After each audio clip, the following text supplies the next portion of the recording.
2434 Alpha and 2433 Alpha. Can I get you to Sys 2401 Alpha? Roger. Bonjour, mon nom est Holly Barkwell. Je suis la présidente et directrice générale du BH Group Incorporé. Je suis également la directrice régionale pour NINA Canada. Ceci est la deuxième série d'entretiens en ce qui concerne les concepts et les opportunités reliées à la prochaine génération du système 911. Dans cette série, nous nous concentrons sur les ressources humaines et l'impact sur le personnel.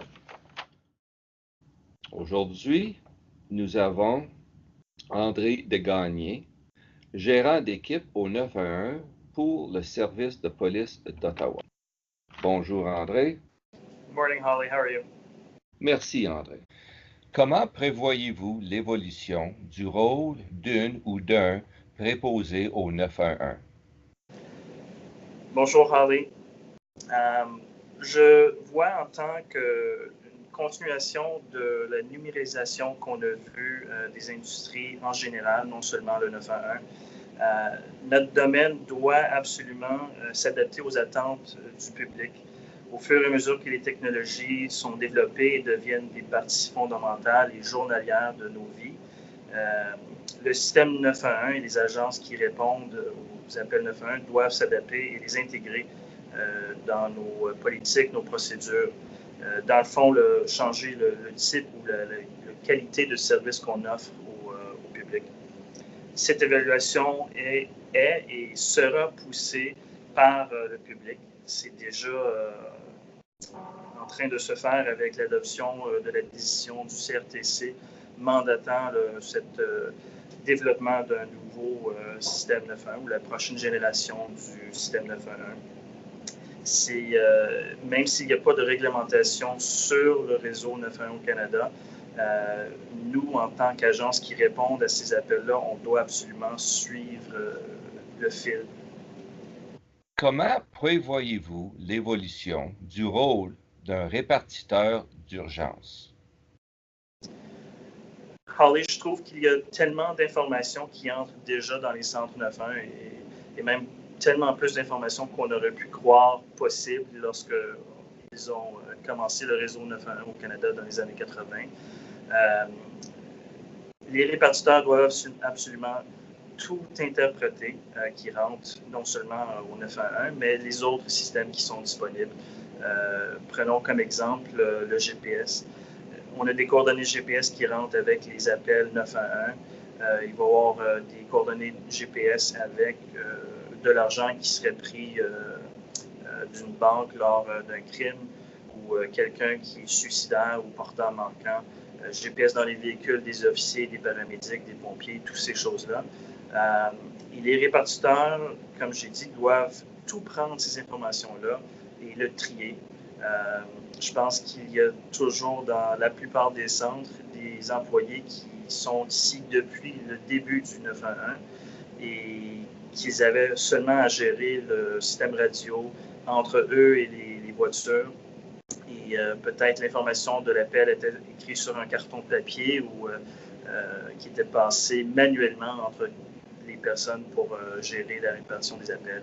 Et de nos jours, c'est vraiment plus le cas et c'est vraiment, il faut être très adepte à comprendre, analyser et décider quelles informations je donne tout de suite, quelles informations j'exclus pour la répartition immédiate et procéder de cette façon.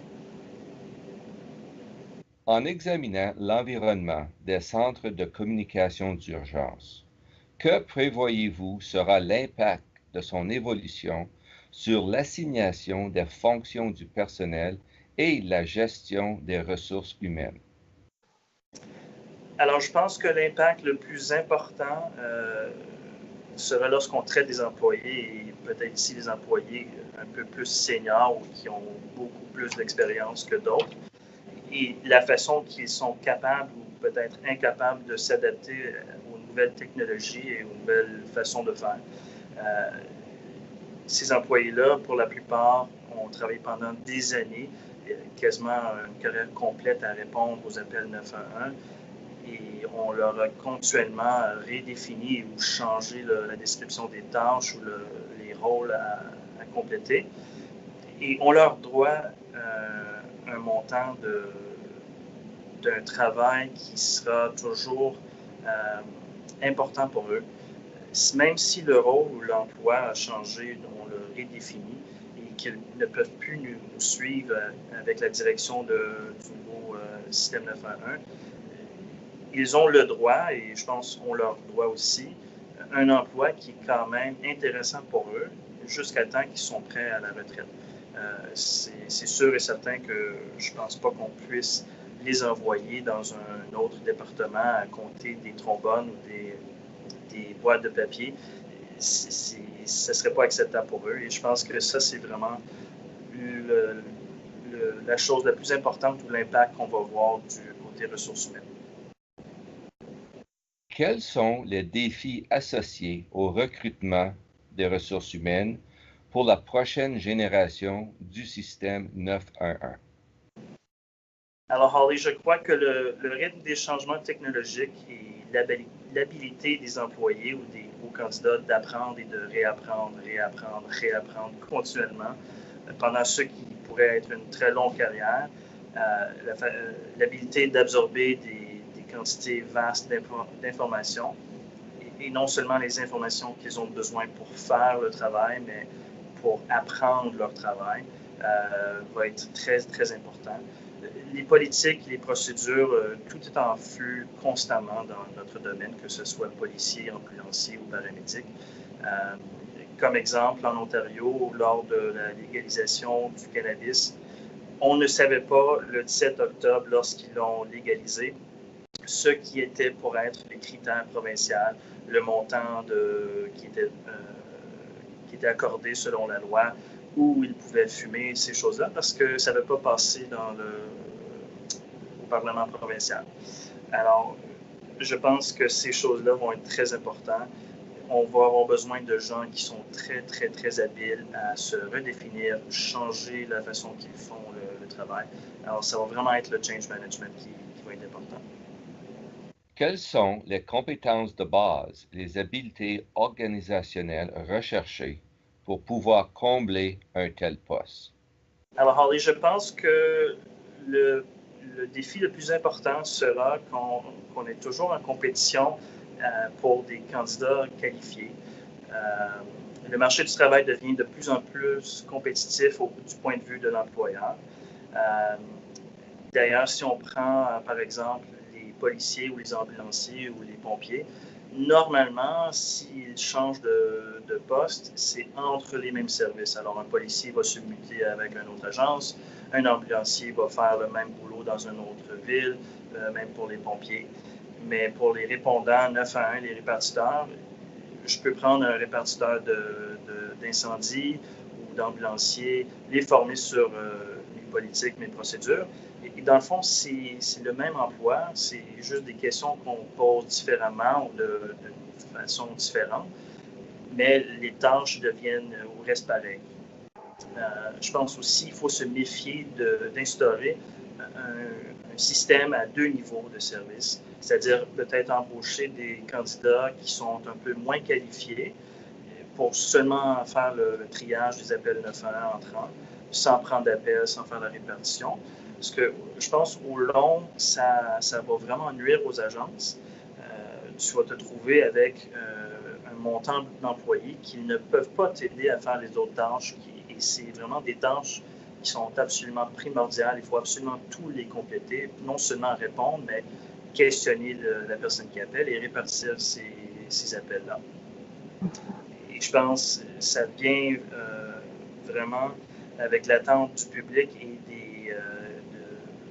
ceux qui sont élus de faire la même chose ou rendre la même qualité de service avec le même montant de gens ou moins, ou le même montant d'argent ou moins. Alors, ça va vraiment être des choses à se méfier dans le futur.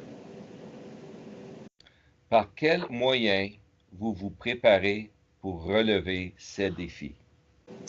Je pense qu'on essaie tous, non seulement ici à la police d'Ottawa, mais tous les autres partenaires dans la capitale nationale, mais il n'y a pas de plan, il n'y a pas de paramètres fixes à suivre. C'est vraiment un mode continuel de réaction et non de planification. Et ce n'est pas une position propice à un succès pour la prochaine génération du 911. Je pense que tout le monde se sent un peu derrière le train qui est déjà parti de la gare. Mais vraiment, on va tout faire pour que ce soit un succès. Quelles sont vos recommandations aux agences qui prévoient entreprendre ou sont déjà dans le processus d'entreprendre un changement vers la prochaine génération du système 911? Alors, je pense, Holly, qu'il va falloir commencer à discuter avec Nina et APCO, absolument. Commencer à s'éduquer sur ce que la prochaine génération de 911 va être. C'est un système qui n'est pas décidé à 100%. Alors, il faut vraiment commencer à discuter avec ces gens-là et vos partenaires internes et externes, que ce soit les groupes de soutien informatique, télécommunications, finances, parce que vous allez avoir besoin de l'argent pour ces modifications-là, mais aussi externes avec les autres agences policières, ambulancières ou d'incendie dans votre secteur, vos élus qui sont dans votre ville ou région. Et pour les provinces qui ont des agences qui traitent ou qui gèrent le système 911, parlez-leur parce que ça se peut qu'ils ont déjà commencé à faire ce travail. Alors, ça va vous éviter un peu de travail. Alors, aussi, il ne faut pas oublier que ces changements vont absolument affecter vos agents de première ligne.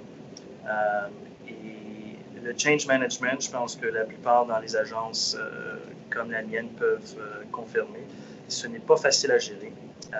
Et je crois qu'en leur communiquant, en leur parlant, en leur expliquant ce que vous connaissez, ce que vous ne connaissez pas par rapport au nouveau 911, ça va leur aider à venir avec vous sur ce trajet vers le nouveau système. Et n'oubliez pas, c'est un système qui n'a pas été décidé à 100%. Alors, si vous embarquez dans la communication, dans la discussion, vous pouvez peut-être affecter ou changer un peu dans quelle direction que ça va aller. Et vraiment, on peut s'assurer que ce soit un succès pour tout le monde. Merci André, tu nous as donné de la très bonne information. Thank you, Holly.